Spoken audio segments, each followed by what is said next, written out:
Assalamualaikum warahmatullahi wabarakatuh. Salam sejahtera untuk kita semua. Semoga Mas dan Mbak semuanya selalu dalam keadaan yang sehat sehingga bisa mengikuti perkuliahan dengan lancar. Oke, pertemuan kali ini kita akan membahas mengenai analisis transaksi. Jadi analisis transaksi itu kita akan memahami bagaimana kita mencatat transaksi-transaksi keuangan yang terjadi di dalam perusahaan. Nah, sebelumnya pertemuan kali ini juga nanti di akhir ada latihan soal yang harus diisi untuk pengganti presensi pertemuan sebelumnya. Jadi, pengumpulan tugas dari pertemuan hari ini akan dianggap sebagai kehadiran gitu. Jadi yang tugasnya masuk ke saya itu akan dapat presensi 2 kali, presensi hari ini dan presensi tugas, seperti itu. Oke, kita akan masuk ke dalam transaksi yang pertama atau analisis transaksi yang pertama. Di situ ada transaksi penyerahan modal dari pemilik. Nah, jadi di situ ada sebuah transaksi yang menyatakan bahwa pada tanggal 1 Desember 2010, Nyonya Pratiwi mendirikan sebuah salon kecantikan yang diberi nama Salon Cantik.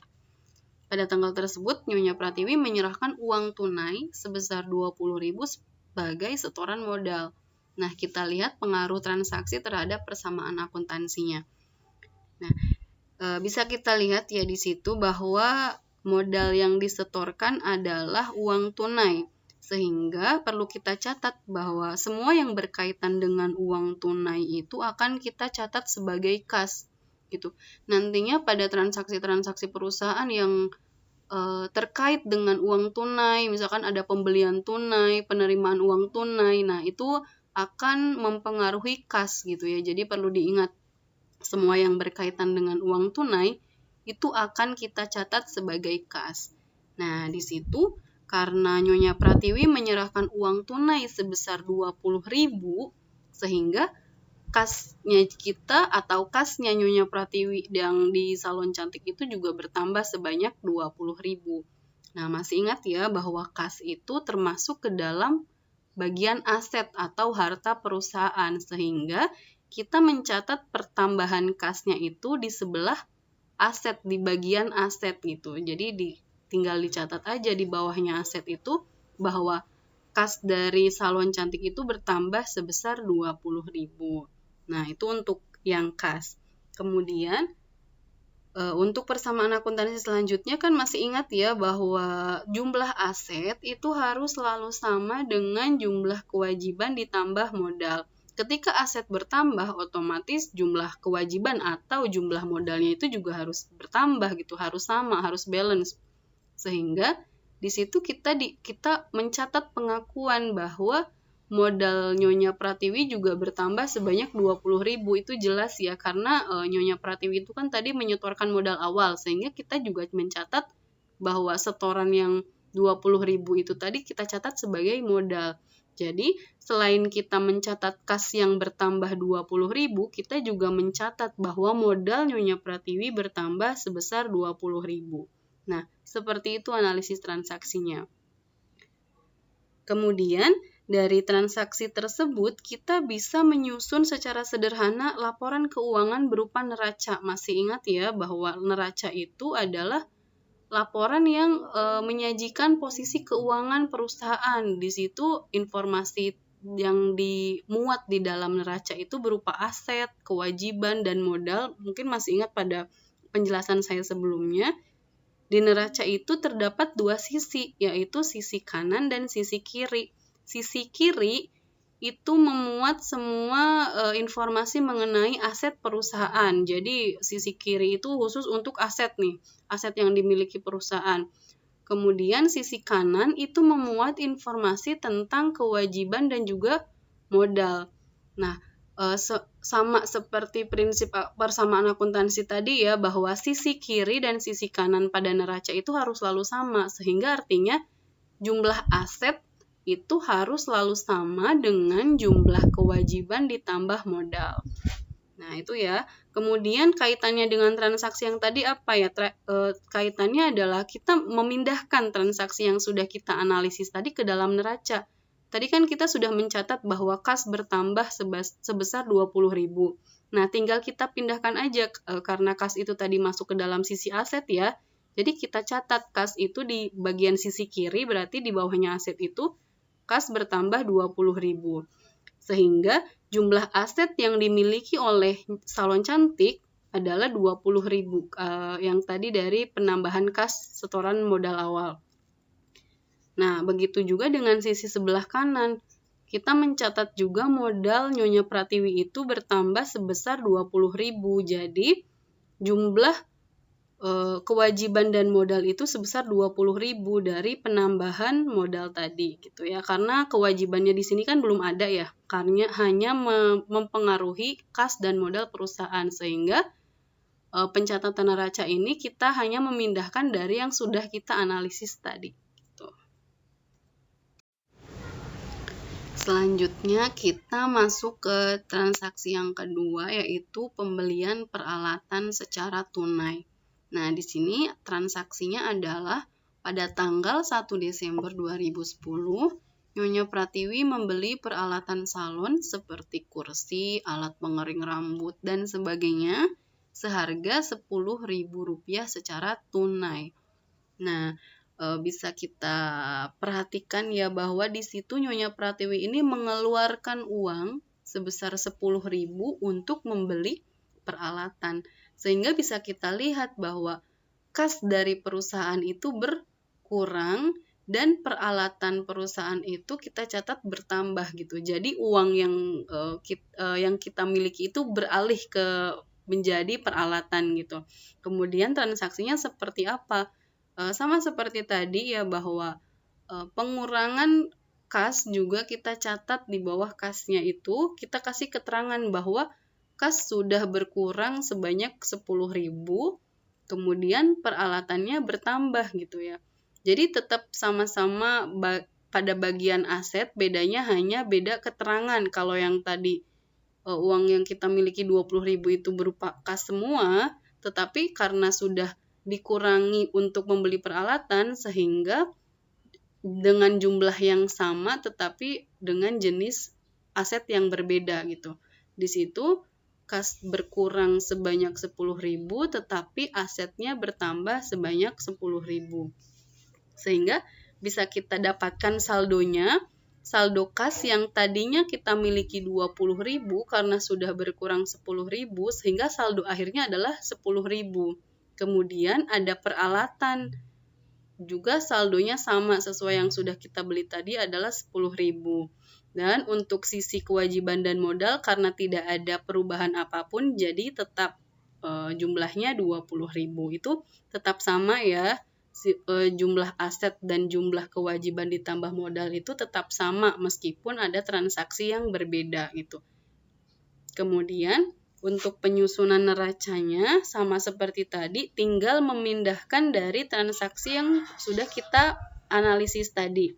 Di situ perubahannya hanya di jumlah kas, yaitu kasnya jadi 10.000, saldo akhirnya karena 10.000 ya, jadi di neracanya kita catat juga saldo akhirnya yaitu 10.000.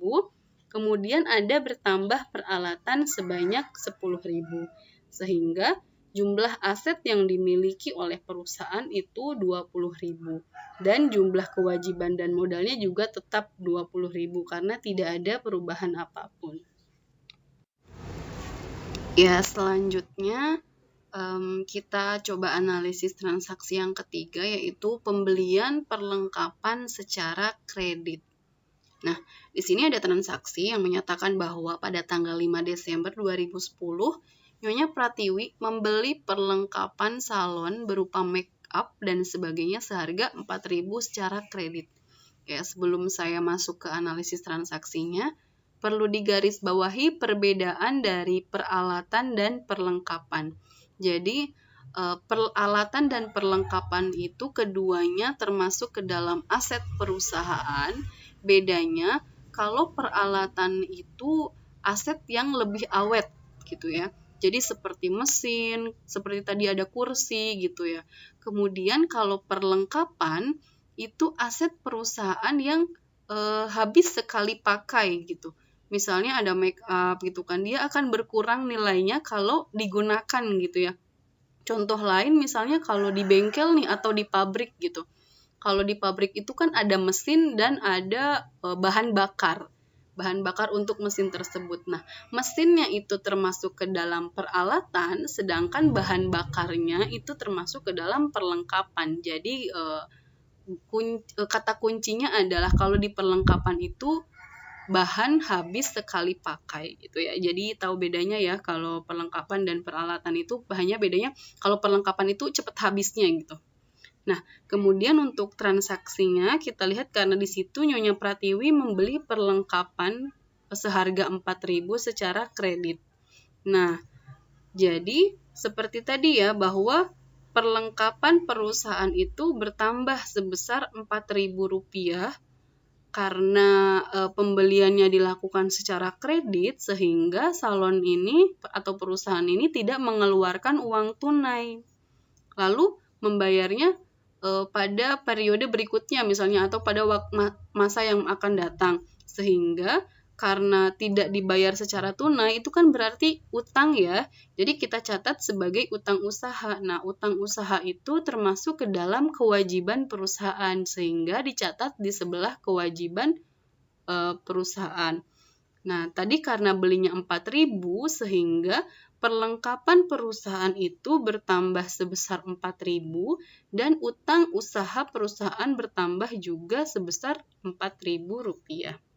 Nah, kemudian bisa kita catat saldonya ya yang di bawahnya. Yang tadi juga kita catat yang kas dan lain-lainnya, sehingga kita dapatkan saldo kas 10.000, kemudian perlengkapannya 4.000 dan peralatannya 10.000, sehingga saldo total aset adalah 24.000. Kemudian sama dengan aset tadi, bahwa kewajiban itu totalnya ada 4.000 dan modal ada 20.000, sehingga total kewajiban ditambah modal adalah 24.000, sama ya dengan sisi asetnya tadi. Kemudian untuk penyusunan neraca juga sama seperti sebelumnya, kita memindahkan transaksi yang sudah kita analisis tadi. Di situ pada sisi kiri atau pada sisi aset kita catat kas sebesar 10.000, kemudian peralatan 10.000 dan perlengkapan 4.000, sehingga jumlah aset yang dimiliki perusahaan adalah 24.000. Kemudian pada sisi kanan atau pada sisi kewajiban dan modal kita catat ada utang usaha sebesar 4.000, kemudian ada modal Nyonya Pratiwi sebesar 20.000, sehingga jumlah kewajiban ditambah modal adalah 24.000. Dari situ sama ya, tetap sama antara jumlah aset dan jumlah kewajiban ditambah modal. Oke, untuk transaksi-transaksi selanjutnya, silahkan Mas dan Mbak pelajari secara mandiri dari PDF yang sudah saya kirimkan. Jadi di situ sudah secara jelas mekanisme pencatatan atau transaksi atau analisis transaksi dari pencatatan keuangan yang sudah disediakan. Nah, untuk selanjutnya di sini ada latihan soal. Silahkan Mas dan Mbak kerjakan dengan cara menganalisis transaksi, kemudian disusun ringkasannya dan dibuat neraca. Nah, tugas ini dikumpulkan pada email kirimtugas56@gmail.com paling lambat tanggal 19 Maret. Jadi pengumpulan tugas ini akan saya isi sebagai presensi kehadiran gitu ya. Jadi yang tugasnya masuk nanti presensinya saya kasih tambah buat pengganti presensi sebelumnya gitu. Untuk Mas dan Mbak yang mengalami kesulitan silahkan hubungi saya secara langsung ya. Jadi jangan sampai nanti tugasnya hanya copy paste dari temannya, karena kalau cuma copy paste nanti nggak paham cara ngerjainnya gimana, dan nanti Mas dan Mbak sendiri yang akan kesulitan dalam pertemuan-pertemuan selanjutnya karena saling berkaitan gitu ya. Jadi silahkan kalau misalkan ada kesulitan untuk menghubungi saya.